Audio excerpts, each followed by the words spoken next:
पर्वत मुनि बैठे थे। राजा ने मुनि को साष्टांग प्रणाम किया। पर्वत मुनि ने राजा की कुशल क्षेम पूछी। राजा ने उत्तर दिया कि हे महाराज, संतों की कृपा से मेरे राज्य में सब कुशल है, परंतु हे मुनि, अकस्मात मेरे चित्त में अशांति घर धर गई है। ऐसा सुनकर कि पर्वत मुनि ने एक क्षण में के लिए अपनी आंखें बंद करी और राजा से अपनी बात सविस्तार कहने को कहा। राजा ने स्वप्न सुनाया। भूत भविष्य को विचारने वाले बोले, राजन, मैंने तुम्हारे पिता के कुकर्मों को जान लिया है। ऋषि ने कहा कि हे राजन, तुम्हारे पिता ने अपनी पत्नियों को में भेद किया, अतः तुम्हारे पिता को नरक में जाना पड़ा। तब राजा वृषानस बोला कि महात्म, मेरे पिता के उद्धार का कोई उपाय बताइए। पर्वत मुनि बोले कि हे राजन, आप मार्ग से शुक्ल पक्ष की मोक्षदा एकादशी का व्रत करें और व्रत का पुण्य अपने पितरों को संकल्प करके अर्पित करें।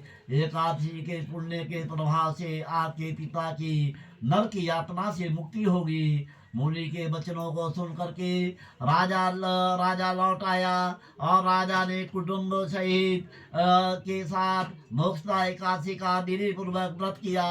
उस पुण्य को राजा ने संकल्प पूर्वक करके अपने पिता को अर्पित किया। राजा देखा नस्त के द्वारा अर्पित मोक्षदा एकादशी के व्रत के संचित पुण्य के प्रभाव से जैसा नख के पिता की मुक्ति मिल गई और स्वर्ग में जाते हुए राजा के कृतज्ञ पिता ने पुत्र से कहा कि हे पुत्र, तेरा कल्याण हो। हे धर्मराज, मार्गशीर्ष मास के शुक्ल पक्ष की इस मोक्षदा एकादशी का जो व्रत करते हैं उनके समस्त पाप नष्ट हो जाते हैं और अंत में स्वर्ग लोक को पाते हैं। इस व्रत के अधिक उत्तम और कोई व्रत नहीं है। इस कथा को पढ़ने या सुनने वाले से अनंत फल मिलता है। यह व्रत चिंतामणि के समान है, जिसमें व्रती की सब कामनाएं पूरी होती है। और भगवान श्री कृष्ण ने धर्मराज युधिष्ठिर से कहा कि हे राजन, मानव की प्रबल आकांक्षा मोक्ष प्राप्त करने की होती है, अतः इस हेतु मोक्ष एकादशी का व्रत महत्वपूर्ण है। यह कथा पुत्र का पिता के प्रति दायित्व का उत्तम दृष्टांत है। अतः परिपूर्ण विश्वास और श्रद्धा के साथ यह व्रत और भगवान विष्णु के निमित्त पूजन किया जाता है।